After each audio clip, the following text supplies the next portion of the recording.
Hello guys, welcome back. स्वागत है आप सभी का आपके अपने YouTube चैनल पर और आज के एक और इंपॉर्टेंट वीडियो में। हमेशा की तरह आज का वीडियो भी इंपॉर्टेंट और इंटरेस्टिंग होने वाला है क्योंकि आज के इस वीडियो में मैं आपको 3 ऐसे इन्वेस्टमेंट ऑप्शन के बारे में बताने वाला हूं। और अगर आप लोग यहां पर इन्वेस्टमेंट करते हैं तो आपको आपके प्रिंसिपल की सेफ्टी मिलती है और मार्केट भले कैसा भी परफॉर्म करे, यहाँ पर आपको अच्छे रिटर्न ही मिलते हैं। तो जानना चाहते हो वो कौन से 3 इन्वेस्टमेंट ऑप्शन है? तो आज के इस वीडियो को शुरू से लेकर एंड तक देखना। सबसे पहला इन्वेस्टमेंट ऑप्शन जहां पर आप इन्वेस्टमेंट कर सकते हैं वो है टी बिल्स का। टी बिल्स में इन्वेस्टमेंट करने के लिए आप कम से कम 30 दिन का लिए इन्वेस्टमेंट कर सकते हैं। मैक्स टू मैक्स आप 364 डेज के लिए इन्वेस्टमेंट कर सकते हैं। अगर आप लोग यहाँ पर इन्वेस्टमेंट करते हैं तो आपको शॉर्ट टर्म में बहुत ही अच्छे रिटर्न्स कमाने को मिलते हैं। मोस्ट ऑफ केसेस में मैंने नोट किया है कि अगर आप लोग इन्वेस्टमेंट करते हैं टी बिल्स में, तब यहाँ पर आपको 5 to 7% के रिटर्न्स आराम से कमाने को मिलते हैं, वो भी शॉर्ट पीरियड ऑफ टाइम के लिए। अगर आपको इन्वेस्टमेंट करना है तो आप 30 दिन के लिए इन्वेस्टमेंट कर सकते हैं, आप 60 डेज के लिए इन्वेस्टमेंट कर सकते हैं, आप 45 डेज के लिए इन्वेस्टमेंट कर सकते हैं, या ज्यादा से ज्यादा आप 364 डेज के लिए इन्वेस्टमेंट कर सकते हैं। पर्सनली अगर मुझे इन्वेस्टमेंट करना होता है तो मैं टी बिल्स में सबसे ज्यादा इन्वेस्टमेंट करता हूँ। और जब भी मार्केट में क्रैश आता है, मुझे लगता है कि मार्केट गिरने वाला है, यहाँ पर मुझे रिटर्न्स नहीं मिलेंगे, तब उससे पहले मैं इन्वेस्टमेंट करना शुरू कर देता हूँ टी बिल्स में। क्योंकि अगर आप टी बिल्स में इन्वेस्टमेंट करते हैं और मार्केट में क्रैश आ जाता है तो इस चीज का इंपैक्ट टी बिल्स पर नहीं पड़ता है, क्योंकि T bills government of India issue करती है। इसी के साथ साथ आपके इन्वेस्टमेंट का हॉरिजन जो है वो शॉर्ट पीरियड ऑफ टाइम के लिए होता है, तो यहाँ पर उतना ज्यादा रिस्क नहीं होता है और इसी के साथ साथ सेफ्टी भी होती है प्रिंसिपल की। अब सेकंड इन्वेस्टमेंट ऑप्शन जहां पर आप इन्वेस्टमेंट कर सकते हैं वो है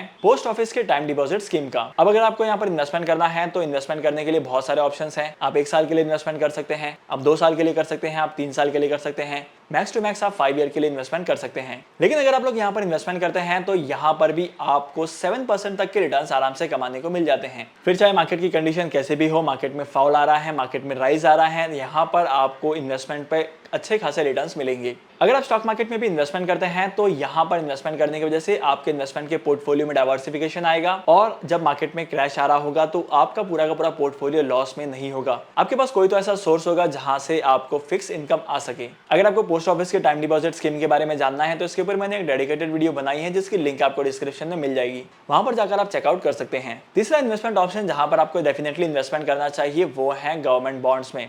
गवर्नमेंट सिक्योरिटीज में आपको इन्वेस्टमेंट करना चाहिए। बेसिकली ये जो सिक्योरिटीज होती हैं ये गवर्नमेंट ऑफ इंडिया इशू करती हैं। बहुत सारे बॉन्ड्स होते हैं, बहुत सारे डिबेंचर्स होते हैं जो किसी पर्टिकुलर स्पेसिफिक प्रोजेक्ट के लिए काम में लाए जाते हैं। लेकिन अगर आप किसी भी बॉन्ड में इन्वेस्टमेंट करते हैं तब वहां पर आपको उस बॉन्ड की क्रेडिट रेटिंग जरूर चेक करनी है। अब मार्केट में ना बहुत सारी क्रेडिट रेटिंग एजेंसीज हैं जो किसी भी कंपनी के बॉन्ड को रेटिंग देती हैं। मतलब इन कंपनी की रेटिंग ये शो करती है कि अगर आप किसी पर्टिकुलर कंपनी के बॉन्ड्स में इन्वेस्टमेंट करेंगे तब वो कंपनी आपको बॉन्ड के पैसे रिटर्न कब तक दे सकती है, यहाँ पर कितना ज्यादा रिस्क है आपके इन्वेस्टमेंट पर, और बाकी बहुत सारी चीजें होती हैं जिसके बारे में आपको पता चलता है। अगर आप बॉन्ड्स में इन्वेस्टमेंट करते हैं तो आपको उस कंपनी के बॉन्ड में इन्वेस्टमेंट करना चाहिए जिस बॉन्ड की क्रेडिट रेटिंग अच्छी हो। मतलब AAA वाले बॉन्ड्स, A+ वाले बॉन्ड्स, या आप A वाले बॉन्ड्स में इन्वेस्टमेंट कर सकते हैं। और अगर आप लोग मार्केट में बॉन्ड्स को ऑब्जर्व करेंगे तो यहाँ पर आपको ये पता चलेगा कि जिस बॉन्ड की क्रेडिट रेटिंग कम होती है उस बॉन्ड के ऊपर इंटरेस्ट सबसे ज्यादा मिलता है और आपको वहां पर इन्वेस्टमेंट नहीं करना है, बिकॉज वहां पर इंटरेस्ट आपको ज्यादा मिल रहा है लेकिन आपके प्रिंसिपल पर रिस्क भी बहुत ज्यादा होता है। तो डेफिनेटली इन्वेस्टमेंट करने के टाइम पर आपको उन सारी बॉन्ड्स की स्कीम को अवॉइड करना चाहिए। इसके अलावा स्टॉक मार्केट में इन्वेस्टमेंट करने के लिए बहुत सारे ऐसे ऑप्शन हैं जहां पर आप इन्वेस्टमेंट कर सकते हैं, वहां पर आपको अच्छे रिटर्न्स भी कमाने को मिलेंगे लेकिन